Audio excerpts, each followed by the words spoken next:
Hi, my name is Jo Kay and I'm the founder of the Breathe Academy. I teach mindfulness to adults and to children and families. And I have put together this video series for this year, 2024.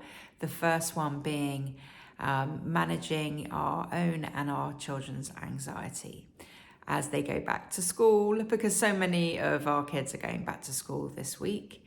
And I know that even one of my daughters was talking about the fear of going back to school, the Sunday night feeling, even before she'd broken up. Bless her. So, yeah, this is true for so many of us. I can remember feeling that after a school holiday, after a couple of weeks off, or a summer holiday, that feeling of going back to school, maybe to a new school year.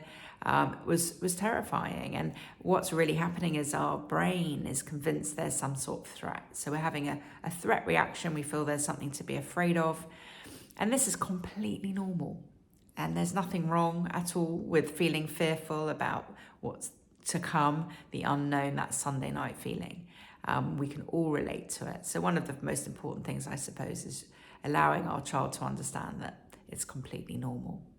And it's just a fear response. But there are a few things that we can do to support our child, to kind of hold that space for them while they're going through this experience of fear that I wanted to share with you. I'm going to narrow it down to 3 points today. One is courage, the other is breathe, and the third is listen, or listening, I should say. So looking at the first point is courage. So courage is a really brilliant word, because what it doesn't mean is not feeling fear. Fear is, as I've already mentioned, a very natural human response to what feels like a threat. And it's really important. It's what's enabled us to evolve and survive over the millennium. So that's how we're still alive as a species today, through this threat response. But what courage shows us is that even if we are scared, we can still act in the face of that fear. We can still go ahead and do the things that are required for us on a day-to-day basis, including going back to school. So it's showing our child that, yeah, fear is completely a part of being human. And we all feel it, it's completely normal. But can we have the courage to do it anyway, to just try and see what happens tomorrow, taking baby steps. Let's get up in the morning and see how that feels, taking it step by step by step. Courage is often born out of kind of taking it step by step. It's breaking larger fears down into smaller fears. So just kind of saying, well, let's just see how you feel when you wake up in the morning, and let's just then see what it's like just to put that sock on. Kind of really slow baby steps, obviously depending on the age of the child. The second thing is to breathe, because we're not very good at breathing. Actually, it's a very automatic response to being human, but it doesn't mean that we're very good at it. You might even notice now that you haven't been breathing as you've been watching this video. And so what we're going to encourage is this deeper breathing, this conscious breathing. So we're allowing more breath to enter into the body, to expand the body so we feel more spacious.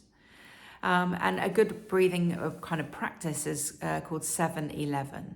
The reason that is we talk about counting to 7 on the in-breath and counting to 11 on the out-breath. And in that way, we're making the out-breath longer. And when the out-breath is longer, what that does is activate the parasympathetic nervous system. And that is what tells us that we're safe. It tells our brain that we're okay.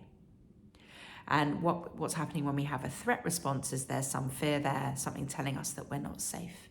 And what we want to be able to tell ourselves is that, yes, indeed, we are actually safe. So 7-11 is that message. We are safe.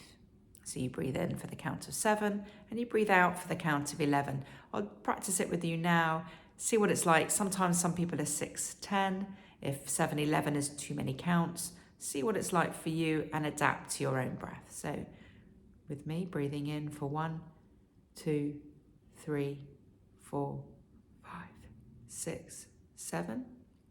Breathing out for 2, 3, 4, 5, 6, 7, 8, 9, 10, 11. Breathing in for 1, 2, 3, 4, 5, 6, 7. Breathing out for 2, 3, 4, 5, 6, 7, 8, 9, 10, 11. So take a moment to notice if you feel any different, just from those 2 breaths. And you can do that 3 times, 4 times. And again, as I mentioned, you can adapt the numbers. So breathing is a key to giving us the courage to face our fears, because it enables us to turn that threat response off and give us the spaciousness required and space to hold the fear. And the third thing is listening. Sometimes with our kids, the best thing we can do is not try to fix it, not try to solve it, not try to make it better, not try to give all the answers, but to just sit in the hole with our child and listen. And say, yeah, that sounds really hard. I can really hear what I'm like reflecting back. I can really hear that you're really scared of, that teacher or that lesson or that, social interaction or whatever it might be. And just reflecting back what they've said so they feel really heard. And in that way, they can feel more safe, more held, without trying to fix and solve, because sometimes we don't have the answer.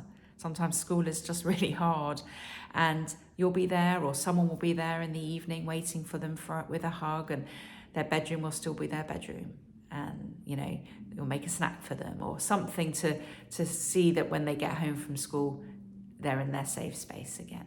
So I hope this video has been helpful. I'll be doing these once a month. The next one is going to be about siblings and any anxiety you might have around how siblings interact, which is always a fascinating one. So thank you for tuning in. Do feel free to make some feedback, any comments, and ask any questions, and I will get back to you. Take care and good luck for your kid going back to school.